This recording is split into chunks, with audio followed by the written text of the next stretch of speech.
Assalamualaikum warahmatullahi wabarakatuh. Perkenalkan, nama saya Fauzan Ahmad Nardi dari kelas A Prodi Teknologi Permainan. Kepada yang terhormat Ibu Ratu Velaili sebagai dosen Sejarah Budaya Mitologi.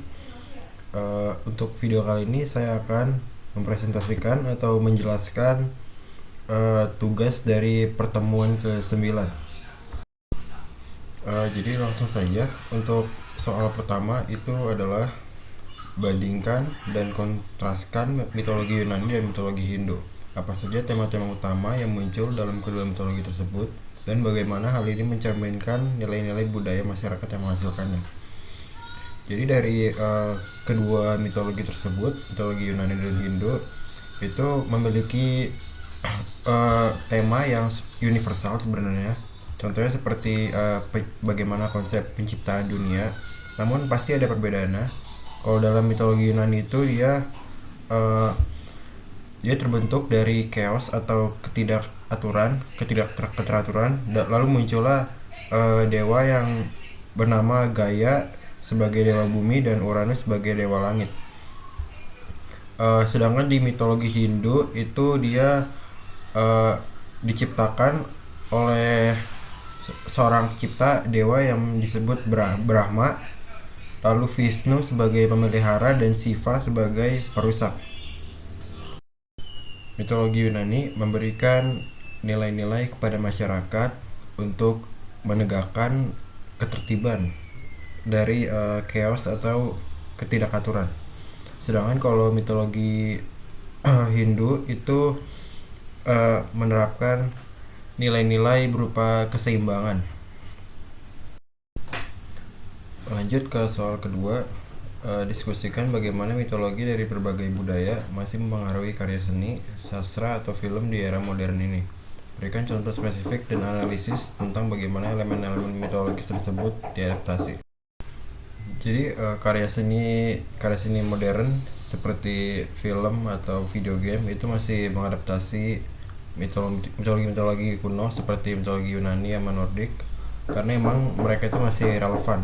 Contohnya spesifik seperti video game God of War yang dimana mereka mengadaptasi mitologi Yunani dan mitologi Nordik.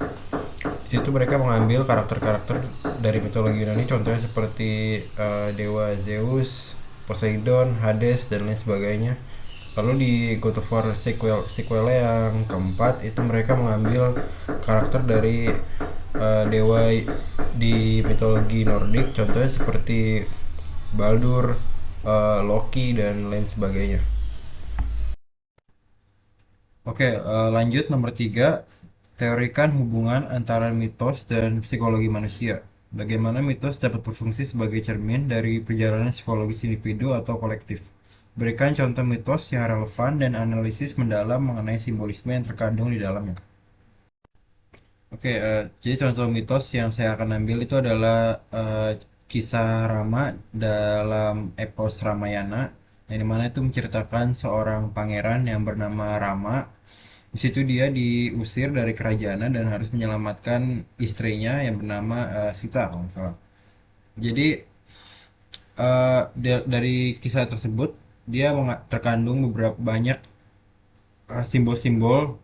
Contohnya seperti karakter Rama sendiri yang mensimbolkan seorang pahlawan, lalu istrinya itu mensimbolkan seorang uh, apa anima. Oke, selanjutnya nomor 4. Banyak mitos yang menggambarkan peran gender dengan cara yang sangat stereotip. Tulis sebuah esai yang mengkritisi representasi gender dalam satu mitos tertentu. Apa dampak dari representasi ini terhadap pandangan masyarakat tentang gender? Jadi contoh mitos yang stereotip gender, khususnya gender wanita, ya itu contohnya yang paling umum itu adalah cerita dari mitos Pandora ya, dari mitologi Yunani. Jadi Pandora itu dia seorang dewi yang diciptakan oleh Zeus untuk menghukum dewa Prometheus kalau nggak salah ya. Lalu Pandora itu dia digambarkan sebagai seorang wanita yang yang ya terbilang terbilang naif, ada rasa ingin tahu dan dia nggak bisa mengendalikan dirinya.